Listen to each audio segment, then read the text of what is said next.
Assalamualaikum warahmatullahi wabarakatuh. Perkenalkan, saya Mazida Nur Putri dari kelas 10A MPLB dan di sini saya akan berbagi kisah biografi singkat Ibnu Sina, salah satu ilmuwan muslim dunia yang berkontribusi besar di bidang kedokteran. Ibnu Sina bernama lengkap Abu Ali Al-Husain bin Abdullah bin Sina. Ibnu Sina lahir pada 980 Masehi di Afshanah, daerah dekat Bukhara, atau sekarang dikenal sebagai Uzbekistan. Ibunya bernama Setareh dan ayahnya bernama Abdullah. Saat ayah Ibnu Sina menjabat sebagai gubernur pada sebuah desa di salah satu perkebunan Nuh Ibnu Mansur, Ibnu Sina dididik langsung oleh sang ayah di rumah yang merupakan tempat berkumpul orang-orang terpelajar di daerah tersebut. Tentunya, Ibnu Sina adalah anak yang luar biasa dengan daya ingat dan kemampuan belajar, serta memukul para ulama yang ditemui di rumah ayahnya. Ibnu Sina dikenal juga sebagai Avicenna di dunia barat, adalah seorang filsuf, ilmuwan, dan dokter kelahiran Persia atau sekarang dikenal sebagai Iran. Ia juga seorang penulis yang produktif, yang sebagian besar karyanya adalah tentang filosofi dan kedokteran. Bagi banyak orang, dia adalah bapak kedokteran modern. Karyanya yang sangat terkenal adalah Al-Qanun fi At-Tibb yang merupakan rujukan di bidang kedokteran selama berabad-abad. Dia adalah pengarang dari 450 buku pada beberapa pokok bahasan besar. Dua karya Ibnu Sina yang paling berpengaruh adalah Kitab Al-Syifa dan Al-Qanun fi At-Tibb. Al-Qanun fi At-Tibb disebut sebagai buku kedokteran eksperimental yang paling penting dalam sejarah. Berkat kitab ini, Ibnu Sina disebut sebagai dokter pertama di dunia yang melakukan uji klinis dan pengenalan farmakologis klinis. Kitab ini juga berperan penting dalam kemajuan ilmu anatomi, ginekologi, dan pengajar medis barat sebagai peletak prinsip dasar sains.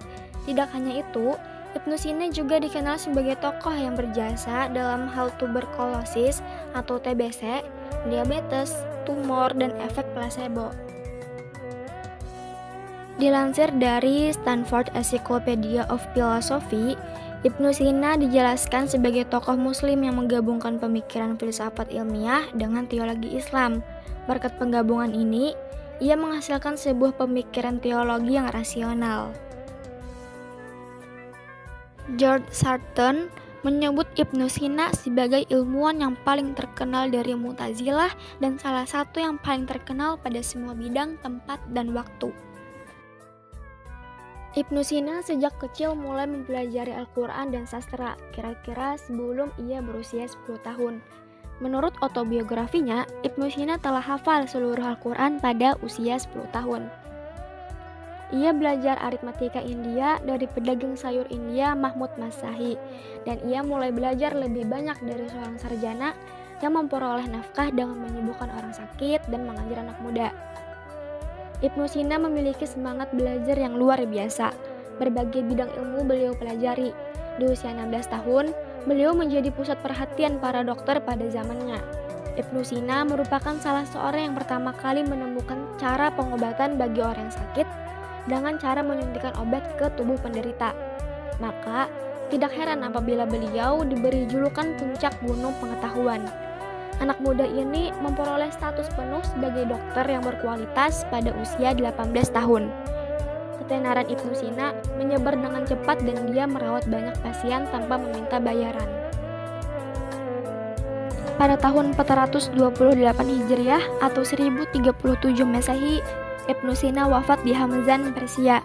Meskipun demikian, karya-karya serta pemikirannya hingga kini masih terus dikembangkan dan dipelajari oleh para ilmuwan dunia.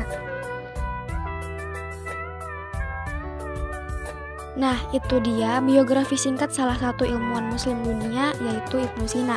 Sebelum saya menutup video ini, saya akan membacakan salah satu quote dari Ibnu Sina, yaitu, "Kepanikan adalah suatu penyakit, ketenangan adalah separuh obat, dan kesabaran adalah permulaan kesembuhan."